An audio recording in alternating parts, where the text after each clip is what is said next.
If it wasn't for a string of injuries, cramps, and mysterious benchings, Darryn Peterson may well be the first name called on draft night. A prototypical smooth shooting two-guard, Peterson had a disappointing year at Kansas given his high school pedigree, and a lot of what we saw in high school never translated. Still, Peterson might be the most special player in this class, but he could cost a GM a job if he busts considering the other talent in the top 4. I'm Will Gottlieb, All City Network's NBA draft expert, and this is our 5 minute or less NBA draft profile series, presented by Kalshi. Peterson is an absolutely money jump shooter. He made 38.2% on 6.9 threes per game. Peterson shoots more of a set shot and releases on the way up, which I love because it's incredibly fluid and lightning quick. He's got great shot prep and overall mechanics, gets his feet set, always on balance, and has a repeatable, pure jumper. He understands floor spacing well. He's always staying active away from the ball, moving into open space and making himself available in passing lanes, but he's more than just a standstill shooter. You can run him off pin downs and flare screens and have him get into jump shots or let him attack downhill with a defender trailing on his hip. In general, his ability to read screens really stands out, and that can make him a real off-ball weapon at the next level. Peterson was primarily an off-ball player at Kansas, but was still able to average 20.2 points per game and 30.5 points per 75 possessions, but there's even more untapped upside when it comes to his shot creation. While he shot just 36.4% on dribble jumpers, we didn't see a lot of the self-creation or facilitation he displayed at prolific prep during his time at Kansas. So let's take a quick detour to talk about his high school pedigree.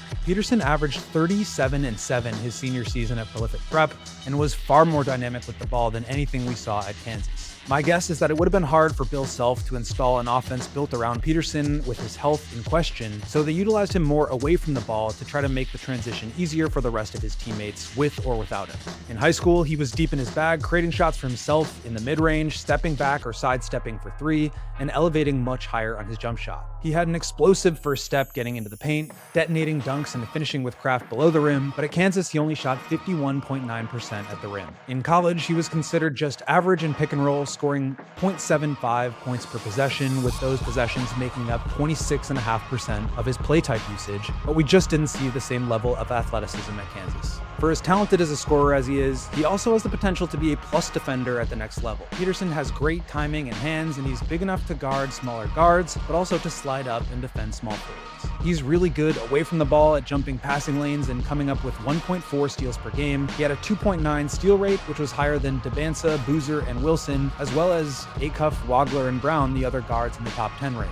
He's got great awareness and IQ, which allows him to go rogue at times and help out on the block or creep up behind the play for steals. He's also able to use his length and timing to generate blocks. He had a 2.3 block rate, which is elite for his position and higher than almost every other guard in the class. He missed 11 games during his time at Kansas and was limited in both minutes and production in others. He revealed in an interview that he experienced full body cramps in September, and that put him in the hospital, which he called a traumatic experience. He was seen on multiple occasions signaling to Bill Self to pull him out of games after suffering from leg cramps, ankle injuries, and a hamstring strain, but from recent reporting, it seems like teams are more concerned about his health and whether they can get the most out of Peterson, not whether he has true character concerns. And that's fair. The reality is his health did affect his play. In high school, Peterson was a different caliber of player, more on ball, more shot creation, and more facilitation, and teams considering him in the top 4 will be betting on him getting back to that. As far as comparisons go, he plays similarly to Devin Booker and Bradley Beal, but if the shot creation and facilitation he displayed at high school returns,